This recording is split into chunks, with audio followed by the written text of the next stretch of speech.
வணக்கம். உங்கள் சதீஷ் ஆறுமுகம். இந்த வீடியோவில் ஜாலியன் வாலாபாக் படுகொலை இன்றைக்கி நிகழ்ந்தது 1919.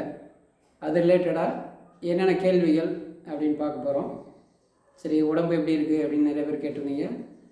ஆல்மோஸ்ட் ஒரு 90% வந்து கிளியர் ஆகிடுச்சு. இன்னும் லைட்டாக பெயினும் கொஞ்சம் வீக்கமாக இருக்குது. அனைவருக்கும் வேண்டிகிட்ட அனைவருக்கும் நன்றி. அடுத்தது ஜாலியன் வாலாபாக் படுகொலை அது ரிலேட்டடாக அந்த 1919 நிறைய கொஸ்டின்ஸ் அது ரிலேட்டடாக கேட்டுகிட்டே இருப்பாங்க.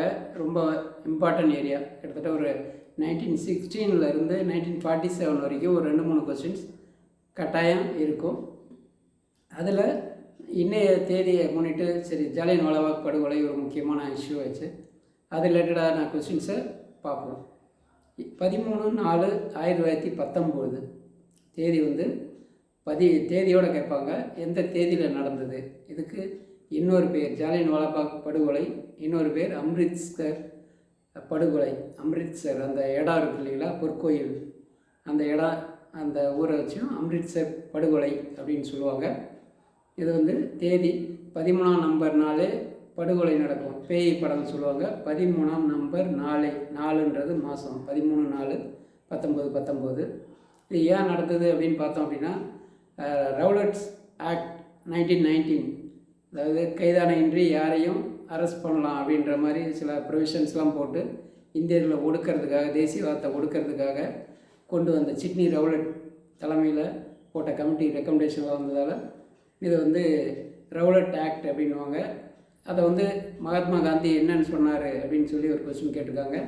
கருப்பு சட்டம் அப்படின்னு சொல்லி மகாத்மா காந்தி அறிவித்த சட்டம் அது ரவுலட் ஆக்ட்.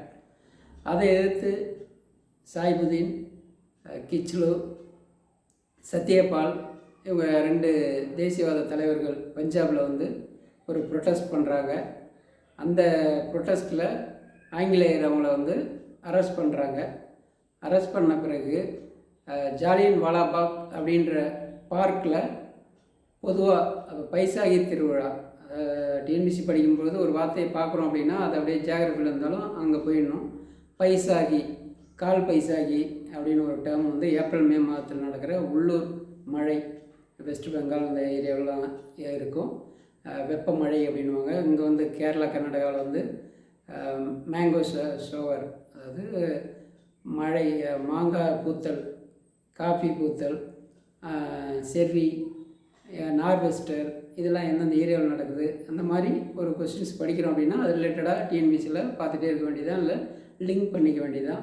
அந்த பைசாகி எப்போ நடக்கும் அப்படின்னா ஏப்ரல் மே மாதத்தில் ஒரு திருவிழா. அது அந்த பைசாகி நாளில் எல்லோரும் பார்க்கில், மக்கள் பொதுவாக திருவிழா நாளில் நம்ம பார்க்கில் கூடுற மாதிரி ஒரு குறிப்பிட்ட மக்கள் போகிறாங்க. சில பேர் வந்து போராட்டன்றதை விட ஒரு எதிர்ப்பை காட்டுறது, அவங்க வந்து முக்கிய தலைவர்கள் அப்படின்றதால எதிர்ப்பை காட்டுறதுக்காக பார்க்குக்கு போகிறாங்க. அப்போ ஊரடங்கு உத்தரவு மாதிரி கர்ஃப்யூ அப்போ வந்து இருந்தது. அது வந்து மக்களுக்கு அவ்வளோவா தெரியாது, இல்லை தெரிவிக்கலை அப்படின்னு கூட சொல்லலாம். அப்போ கவர்னராக இருந்தது யார் அப்படின்னு கேட்பாங்க. பஞ்சாப் கவர்னர் வந்து மைக்கேல் ஓ டயர். 2 பேருமே டயர் தான். சுட்ட ஆள் யார் அப்படின்னு கேட்டால் படை தளபதி, அவருக்கு பேரும் வந்து ரெஜினால்ட் எட்வர்ட் டயர். இப்போ 2 டயர் குழப்பிட்டே இருக்கும். மைக்கில் யாரும் பெரிய தலைவர்கள்லாம் மைக்கில் தான் சொல்லுவாங்க. மைக்கேல் அப்படின்னு ஞாபகம் வச்சுக்கிங்க. மைக்கேல் டயர் வந்து பஞ்சாப் கவர்னர். ரெஜினால்டு, ரெஜிமெண்ட் அப்படின்வாங்கள்ல, இராணுவத்தில் வந்து ரெஜிமெண்ட், எத்தனாவது ரெஜிமெண்ட் அப்படின்ற மாதிரி சொல்லுவாங்க, இப்போ படைப்பிரிவு இந்த மாதிரி. அந்த ரெஜிமெண்ட் ரெஜினால்டு அப்படின்னு ஞாபகம் வச்சுக்கோங்க. ரெஜினால்டு வந்து டயர், அவர் தான் அங்கே உள்ள சுட்டதுக்கு தலைமை வைத்தவர். அப்போ உள்ள அந்த ஸ்டோரிஸ்லாம் எல்லாம் உங்களுக்கு தெரியும். உள்ளே போய்ட்டு அறிவிப்பு இல்லாமல் சின்ன கேட்டு, அதில் வந்து சுட்டதில் நம்ம எக்ஸாம் பாயிண்ட் ஆஃப் வியூவில் பார்ப்போம். எத்தனை பேர் இறந்தாங்க அப்படின்னா, அஃபீஷியல் அவங்க பிரிட்டிஷ் கெசட் இந்த மாதிரி அரசு இது மூலமாக பார்த்தோம் அப்படின்னா 379 பேர் இறந்துருந்தாங்க. 1500 பேர் படுகாயம் அப்படின்வாங்க. அந்த நம்பர் 379ன்ற நம்பர் ஒரு முக்கியமான நம்பர். ஆனால் உண்மையிலும் பார்த்தோம் அப்படின்னா 1000 to 2000 பேர் மேலே இறந்துருந்தாங்க. பிரிட்டிஷ் அதை குறைச்சி காமிச்சாங்க அப்படின்னு சொல்லுவாங்க. அது ஒன்று. சரி, இந்த இன்சிடெண்ட் நடந்ததால் ஒரு நாடே ஒரு அதிருப்தி ஆணுச்சு. காந்தி என்ன பட்டத்தை கொடுத்தாரு, எதுக்காக கொடுத்தாரு அப்படின்ற கேள்வி கேட்பாங்க. கெய்சரை ஹிந்து சவுத் ஆப்பிரிக்காவில் ஒரு பணிபுரிந்த சேவையை பாராட்டி கொடுத்த கெய்சர் ஐ ஹிந்து அப்படின்ற பட்டம், உயரிய பட்டம் ஒன்று மகாத்மா காந்தி துறக்கிறாரு. சரி, ரவீந்திரநாத் தாகூர் நைட்வுட் பட்டத்தை எதற்காக துறந்தார்? ஜாலியன்வாலாபாக் படுகொலை. இதில் அவங்க பிரிட்டிஷ் கொடுக்குற நைட்வுட் பட்டம், அதாவது அவர் நோபல் ப்ரைஸ் வாங்கியிருப்பார், அவர் லிட்ரேச்சர், இந்த மாதிரி விஷயத்துக்காக நைட்வுட் பட்டம் கொடுத்துருப்பாங்க. அதை துறப்பாங்க.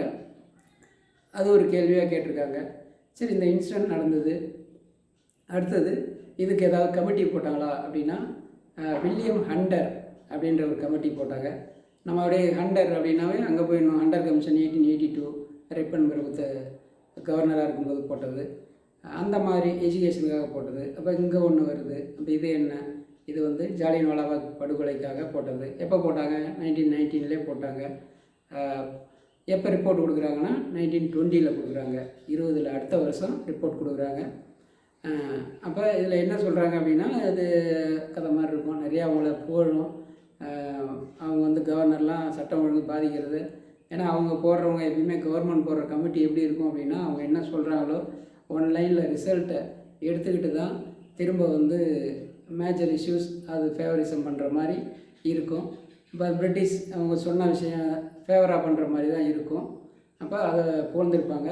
இந்த அதிருப்தி எல்லாம் சேர்ந்து தான் 1920 ஒத்துழையாமை இயக்கம், அதுக்கு அடுத்தது நிறைய இயக்கங்கள் தொடர்ந்து நடைபெறுறதுக்கு இது ஒரு முக்கியமான நிகழ்வு. பொதுவாக டேட்ஸ் ஹிஸ்ட்ரியில் அந்த 1916 இல்லை 1900லேருந்து 1947 வரைக்கும் டேட்டோட நிறைய இன்சிடென்ட் படிக்கணும்.